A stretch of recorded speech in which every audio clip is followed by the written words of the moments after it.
खबरें तफसील से। कर्नाटक के शहर गुलबर्गा के करीब एक भयानक सड़क हादसे में 7 अफराद की मौका वारदात पर ही मौत हुई है। 4 व्हीलर और एक ट्रक के दरमियान ट्रक से यह हादसा पेश आया है। बताया जाता है कि हादसे के शिकार अफराद अपनी बेटी की डिलीवरी के लिए तुगलकालन से गुलबर्गा आ रहे थे। गुलबर्गा से 10 किलोमीटर करीब यह हादसा पेश आया। फौत होने वालों में हामला खातून के साथ 6 और अफराद शामिल हैं। तमाम महलूकीन का ताल्लुक तुगलकालन से है। बताया जाता है कि गुलबर्गा देही पुलिस स्टेशन में मामला दर्ज कर लिया गया है।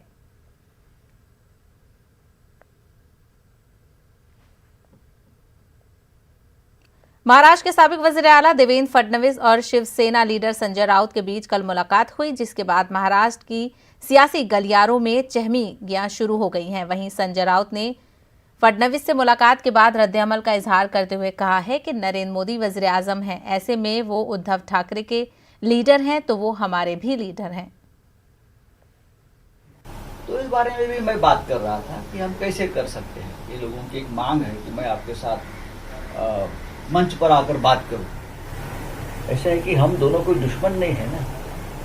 महाराष्ट्र की राजनीति में कभी व्यक्तिगत दुश्मनी नहीं होती। आइडियोलॉजिकल या कोई भूमिका पर हमारे विवाद हो सकते हैं। तो इसलिए हमने उनसे बात की और ये कोई जो हमारी बैठक थी वो कोई गोपनीय नहीं थी। हम कोई बंकर में अंडरग्राउंड नहीं बैठे थे, खुलेआम लोगों के सामने बैठकर बात कर रहे थे। पर सर इसके राजनीतिक मायने निकाले जा रहे हैं। और आपको मैं ये भी बताना चाहता हूँ, मैं देवेंद्र जी को मिल रहा हूँ, इस बारे में उद्धव जी को भी जानकारी दी। आज भी मोदी जी हो, अमित शाह साहब हो, पवार साहब से बहुत से विषय पर सलाह मशवरा करते हैं। मुख्यमंत्री उद्धव ठाकरे भी आज भी प्रधानमंत्री मोदी जी को अपना नेता मानते हैं। मैं भी मानता हूँ, देश के प्रधानमंत्री है। देवेंद्र फडणवीस का कहना है कि संजय राउत से मुलाकात गैर सियासी थी। सामना के इंटरव्यू के लिए शर्तिया मुलाकात थी। संजय राउत जी से मेरी जो मुलाकात हुई उसके कोई भी राजनैतिक मायने नहीं है। श्री संजय राउत जी सामना के लिए, उनके न्यूज़पेपर के लिए मेरा इंटरव्यू लेना चाहते थे और मैंने उसमें कुछ शर्तें रखी थी कि मेरा इंटरव्यू अनएडिटेड होना चाहिए, उसमें मेरा भी कैमरा रहेगा और उसी की चर्चा करने के लिए हमारा यह तय हुआ कि हम मिलकर चर्चा करेंगे और उसके बाद इंटरव्यू करेंगे। उसी के लिए हम लोग मिले, उसमें कोई भी हमने राजनीतिक चर्चा नहीं की। मैं बिल्कुल साफ शब्दों में कहता हूँ, सत्ता स्थापना के लिए शिवसेना के साथ हमारी कोई भी चर्चा नहीं चल रही, गठबंधन की कोई भी चर्चा नहीं चल रही और गठबंधन की चर्चा करने का कोई कारण भी नहीं है। जिस प्रकार से ये सरकार चल रही है, लोगों का बहुत गुस्सा इस सरकार के ऊपर है। जिस प्रकार की कार्रवाई ये सरकार कर रही है बदले की भावना से, उसमें लोगों का गुस्सा है। जिस प्रकार से कोरोना का हैंडलिंग ये सरकार कर रही है, लोगों में बहुत गुस्सा है। और ऐसे समय एक मजबूत विपक्ष के रूप में हम लोग काम कर रहे हैं। ये सरकार अपने वजन से एक दिन चरमराएगी। जिस दिन नीचे आएगी उस दिन अल्टरनेट सरकार कैसी देने, इसका हम फैसला जरूर करेंगे। तो वहीं एनसीपी लीडर मजीद मेमन ने संजय राउत और देवेंद्र फडणवीस की मुलाकात को निजी बताया है। देवेंद्र फडणवीस से मुलाकात की तो मीडिया वालों के लिए एक बहुत बड़ी खबर बनी है कि ये क्या हो रहा है। कोई शिवसेना कुछ अंडरग्राउंड कुछ प्रिपेयर तो नहीं कर रही है, महाअघाड़ी को कहीं ख़तरा तो नहीं है। लेकिन हमें लगता है कि संजय राउत की देवेंद्र फडणवीस से ये मुलाकात व्यक्तित्व होगी, सामाजिक होगी, मगर इससे राजनीतिक या विशेष तौर पर सरकार चलाने की जो मशीनरी है उस पर किस तरह का कोई असर नहीं होगा। इसलिए कि शिवसेना अकेले सरकार नहीं चला रही है, कांग्रेस और राष्ट्रवादी भी उनके साथ हैं। इस तरह का अधिकार उद्धव ठाकरे की तरफ से मिला है कि वो राजनीतिक बात छेड़ें। शरद पवार जैसा व्यक्तित्व इन तमाम पार्टियों के मेल को मॉनिटर कर रहा है, तो मुझे नहीं लगता कि संजय राउत के देवेंद्र फडणवीस से मिलने से कहीं किसी तरह की अघाड़ी सरकार को कोई ख़तरा नज़र आए या कहीं कोई कमज़ोरी नज़र आती है। नाज़रीन, बड़ी खबर से मैं आपको रूबरू करा रहे हैं। कल कर्नाटक भर में मनाया जाएगा बंद। मुख्तलिफ किसान तंजीमों ने बंद की कॉल दी है। अराजी असलाहत कानून में तरमीमी के खिलाफ बंद की कॉल दी गई है। एपीएमसी एक्ट में तरमीम के खिलाफ ये बंद होगा। किसानों के एहतजाज की कांग्रेस और जेडीएस ने हिमायत की है। मुस्लिम तंजीमों और सियासी पार्टियों ने भी इस बंद के कॉल की हिमायत की है। बंद के पेश नजर रियासत में सख्त हिफाजती इंतजाम किए जाएंगे। बेंगलुरु और दीगर शहरों में आम जिंदगी हो सकती है इस बंद से मुतासिर। तो आपको बता दें, ज़राई बिल के खिलाफ मुख्तलिफ किसान तंजीमों ने बंद की कॉल दी है और कल कर्नाटक भर में ये बंद मनाया जाएगा। अराजी असलाहत कानून में तरमीम के खिलाफ ये बंद की कॉल दी गई है। एपीएमसी एक्ट में तरमीम के खिलाफ ये बंद की कॉल दी गई है। किसानों के एहतजाज की कांग्रेस और जेडीएस ने भी हिमायत की है। मुस्लिम तंजीमों और सियासी पार्टियों ने भी इस बंद की हिमायत की है। बंद के पेश नजर रियासत में सख्त हिफाजती इंतजाम किए जाएंगे और बेंगलुरु और दीगर शहरों में आम जिंदगी इस बंद से मुतासिर हो सकती है।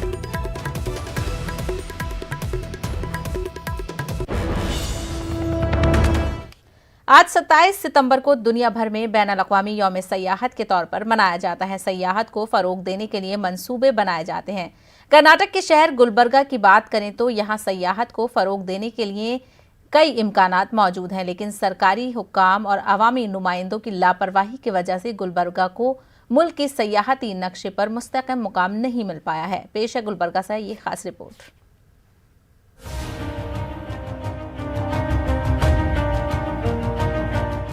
कर्नाटक का शहर गुलबर्गा तारीखी व रूहानी हैसियत से काफी अहमियत का हामिल है। गुलबर्गा को गुंबदों का शहर भी कहा जाता है। यहाँ जगह जगह पर आज भी कई तारीखी गुंबद मौजूद हैं। इसके अलावा भी गुलबर्गा में कई तारीखी व मजहबी मकामात मौजूद हैं जो कि सयाहती नक्शे से गायब हैं। सयाहती मकामात की तशहीर न होने की वजह से गुलबर्गा में कम सयाह आते हैं। हम चाहते हैं कि भाई जब टूरिज्म बढ़ेगा तो रेवेन्यू बढ़ेगा, टूरिस्ट आना जाना होगा, लोगों के कारोबार बढ़ेंगे। ऐसे हेरिटेज को आप उसका देखभाल करिए और उसके अगर एडवर्टाइजमेंट और उसके डेवलपमेंट के लिए अगर चाहते हैं तो ज़रूरी यह है ब्रोचर होना, टूरिस्ट गाइड होना। लेकिन यहाँ के डिपार्टमेंट लोगों की नेग्लिजेंसी के वजह से, लेकिन ये सब कुछ नहीं है यहाँ पर।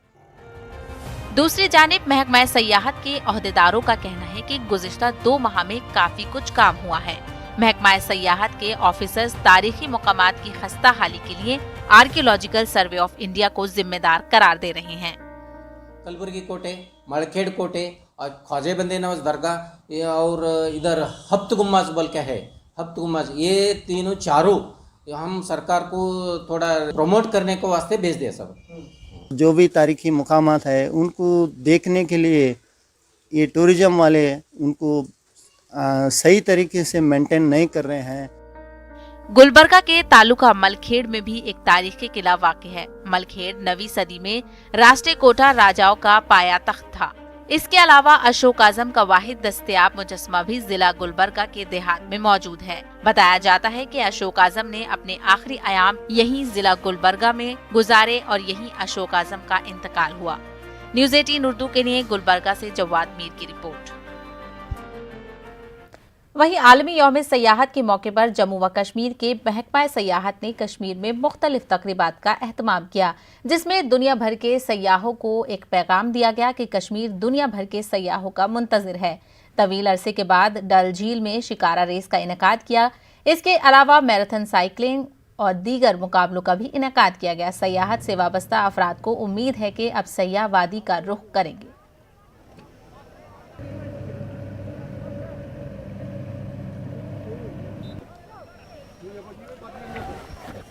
अब एक ऐसा वक्त आ चुका है, then we have realize that जो डिफ़िकल्टी है, जो प्रॉब्लम रहा है कोविड का, we have to learn to live with it, we have to take all precautions. जो हमारा यहाँ कोविड प्रोटोकॉल है वो स्ट्रिक्टली फॉलो किया जा रहा है। हमारे टूरिज्म प्लेयर्स जो हैं they have been sensitized about it, hoteliers कि what is the Covid protocol, how do we have to go about it. जितने हमारे सर्विस प्रोवाइडर्स हैं उनके लिए कैपेसिटी बिल्डिंग प्रोग्राम्स जो हैं कोविड प्रोटोकॉल के बारे में वो चल रहे हैं।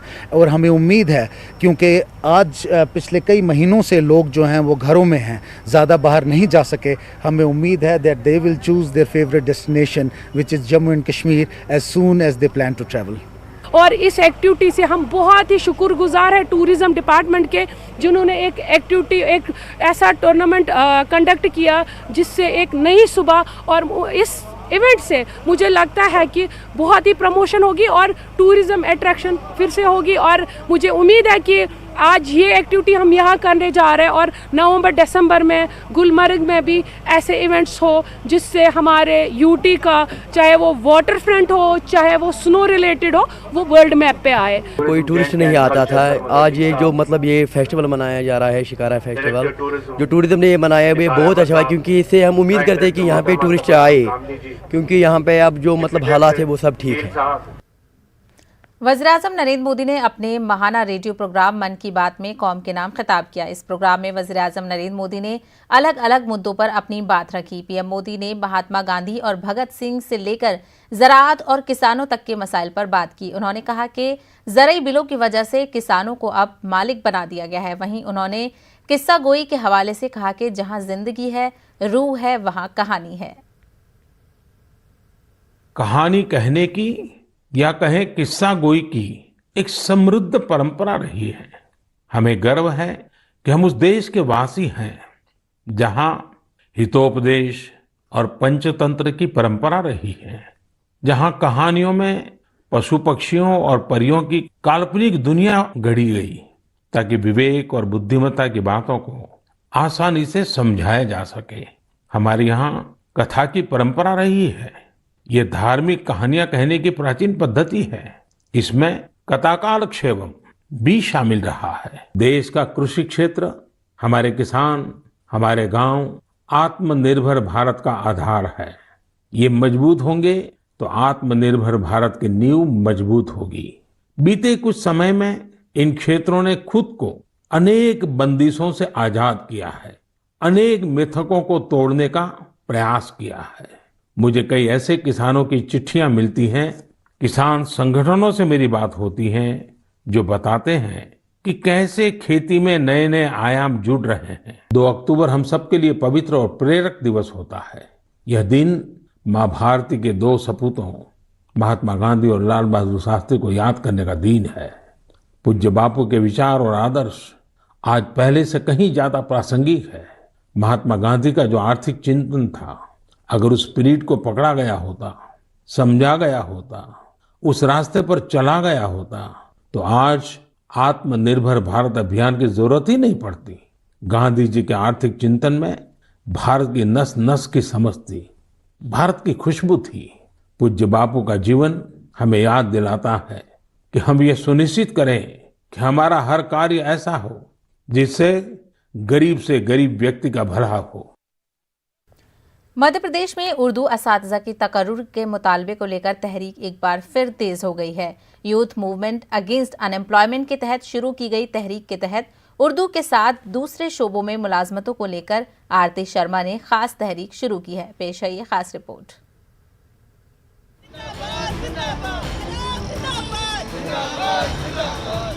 मध्य प्रदेश में शिवराज सिंह हुकूमत ने रियासत के मुख्तलिफ शोबों में 30,000 ओहदों पर तकर्रुरी के लिए सरकारी तौर पर ऐलान जरूर कर दिया है, लेकिन इन 30,000 ओहदों में उर्दू असातिज़ा के नाम पर सिर्फ 18 असामियों का ऐलान किया गया है। यही नहीं, महकमा तालीमात पर 2012 से 52,000 असामियां खाली हैं, जिनमें उर्दू असातिज़ा के 1800 ओहदे शामिल हैं। समाजी तंजीमों ने शिवराज सिंह हुकूमत के ऐलान को नाकाफी बताते हुए उर्दू असातिज़ा की तकर्रुरी के ओहदों में इजाफा करने का मुतालबा किया है। पूरे देश भर की छात्राएं, युवा सब लोग सड़कों पर हैं और सरकार से मांग कर रहे हैं कि बड़े स्तर पर, चाहे उर्दू विभाग हो, हिंदी विभाग हो, बैंक, रेलवे, पीएससी, तमाम जो रिक्त पद पड़े देश भर में, प्रदेश भर में, उन पर तुरंत और युद्ध स्तर पर भर्ती की जाए। इन मांगों को लेकर आज हमने मानव श्रृंखला बनाई थी और आज हमारा मानव श्रृंखला सफल हुआ है। वाज़ेह रहे कि मध्य प्रदेश में 2003 के बाद से उर्दू असातिज़ा की तकर्रुरी नहीं की गई है। शिवराज हुकूमत के 30,000 आसामियों से उर्दू के लिए जिन 18 आसामियों का ऐलान किया गया है वो यूनिवर्सिटी सतह पर है, जबकि कॉलेज और स्कूल की सतह पर उर्दू असातिज़ा की तकर्रुरी को लेकर खामोशी इख्तियार कर ली गई है। ये सरकार को मालूम है और इसी तरह उर्दू में जो है वो जगह जगह का पद खाली पड़े हैं। हम ज़मीनी स्तर पे जब काम कर रहे हैं तो वहाँ पर 100 बच्चे पढ़ रहे हैं। आपके क्या कहते हैं 200 जगहें तो कम से कम सागर डिस्ट्रिक्ट में खाली हैं। हमने अपनी ज़मीनी तौर पे अपने तौर पे जगहें निकाली हैं, हरदा में खाली हैं, धार में खाली हैं, लेकिन सरकार करेगी बच्चे नहीं हैं। 25,000 जो नौकरियां हैं उसमें उर्दू में सिर्फ 18 पद हैं और हम उसकी डिमांड करते हैं कि ये ज़्यादा से ज़्यादा पद करें। अगर हम लोग उर्दू में एमए या पीएचडी करते हैं तो वो हम पढ़कर कहाँ जाएं, या तो हम चाय बनाएं या हम पकोड़े बेचें। तो हमारा सरकार से निवेदन है कि उर्दू की भर्तियों में तरक्की की जाए और उर्दू शिक्षकों को भी नौकरी दी जाए। मध्य प्रदेश में मुलाजमतों के मुतालबे को लेकर यूथ अगेंस्ट अनएम्प्लॉयमेंट कमेटी के जरिए आरती शर्मा की क़यादत में जो तहरीक शुरू की गई है वो भोपाल के साथ साथ मध्य प्रदेश के मुख्तलिफ अजला में जारी है। 28 सितंबर को भी भोपाल के साथ इंदौर, जबलपुर, ग्वालियर, खंडवा और बुरहानपुर में उर्दू असातिज़ा के तकर्रुरी को लेकर एहतजाज किया जाएगा।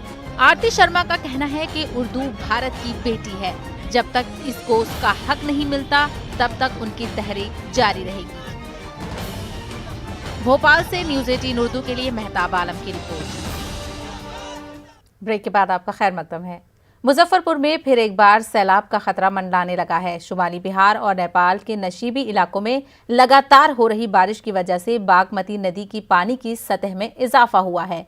कई घरों में पानी घुस गया है। ऐसे में लोग अपने घरों को छोड़कर ऊंचे मुकाम पर पनाह ले रहे हैं।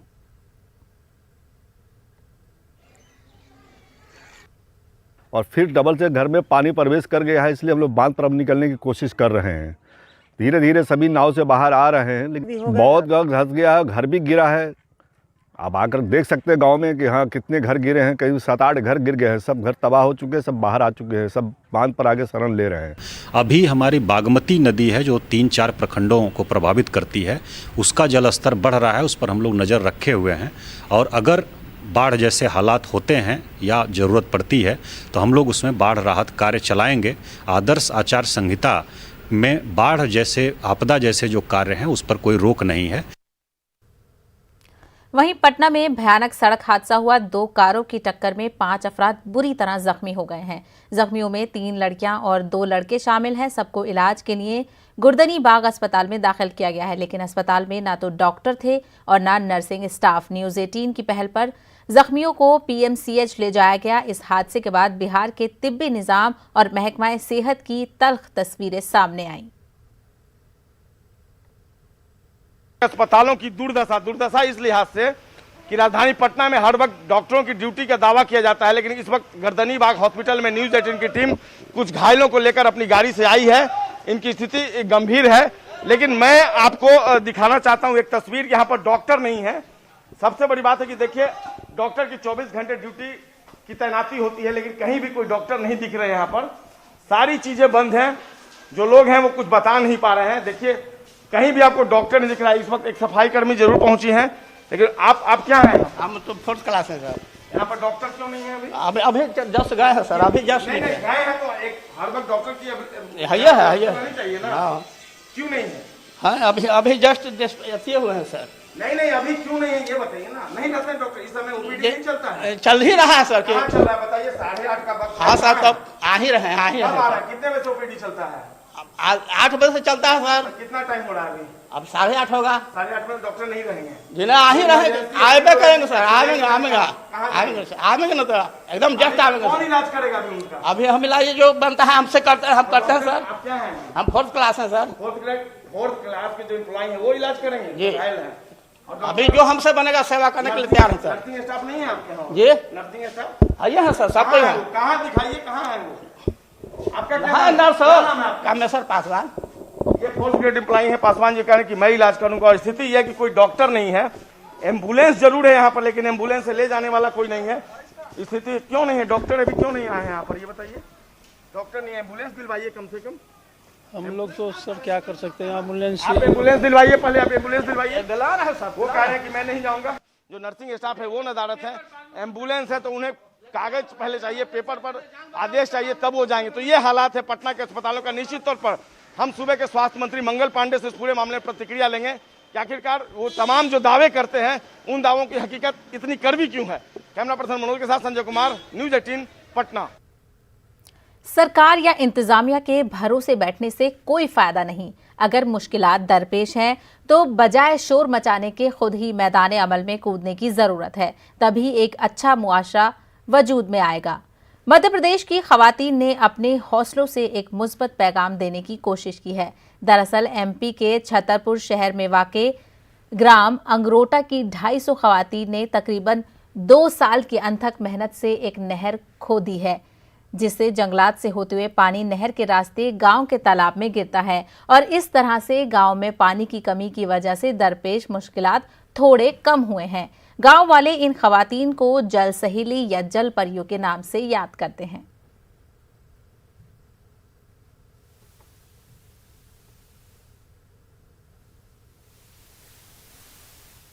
पानी की समस्या है हमारे गांव में, वो तला नहीं बहती हैं। मानो जल बहती नहीं है तो तला कहाँ से बह जाएगी। इससे हमारी खेती नहीं होती, वो गऊ प्यासी मरती है। सब इसी से हमने जो पानी जा रहा था वो तला से बाहर जा रहा था, तो हमने नाला खुदा के सब महिला जोड़ के गांव की बस्ती की 250 महिला जोड़ करके वो हमने नाला कटा के अपने तला में पानी करा गया। एक दिन मजदूरी करके वो घर में धर के वो फिर यहाँ आ जाते हैं काम करने के लिए। हम लोग अन्य मिल के करे, मतलब चेक डेमन के काम करे, मछली पालन और बोरी बंदा का, और फिर दूसरा काम सो के जंगल का काट के पहाड़ काट के इसका पानी तालाब में पटकेंगे तो गऊ परेशानी नहीं हो जाए, मांस परेशानी फसल के लिए हो जाए, फसल में परेशानी होती हम लोग सो फसल के लाने मतलब ये पानी हो जाए और गऊ के लाने हो जाए और मांसों के लाने हो जाए, मतलब परेशानी नहीं हो जाए। हम लोग ये काम करो। हमारे गांव की महिलाओं को 18 महीने हो गए हैं इस काम करने के लिए, और गांव की महिलाओं ने ये ठान लिया है कि ग्राम अंगरोटा को पानीदार बनाएंगे, और जो वहाँ पहाड़ काटकर नाला बनाया है उसमें गांव की महिलाओं ने काम किया है, और उसमें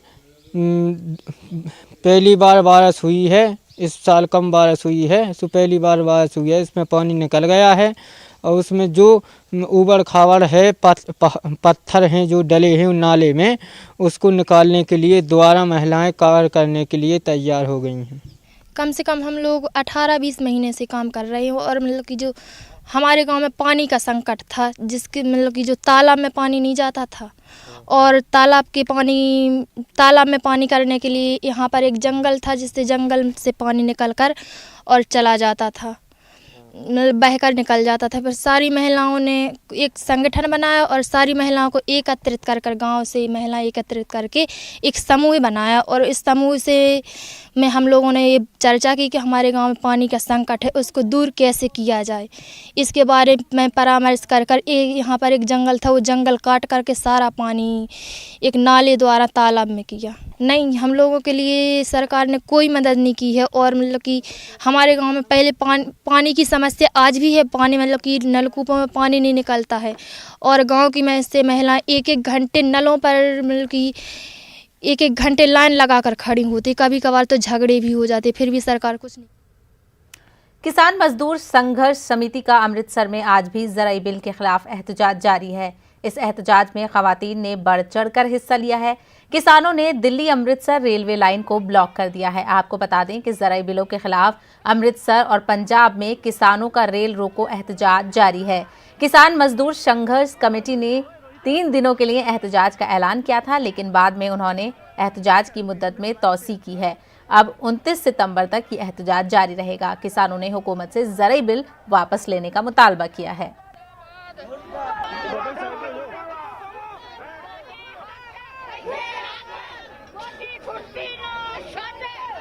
बैठ गई है।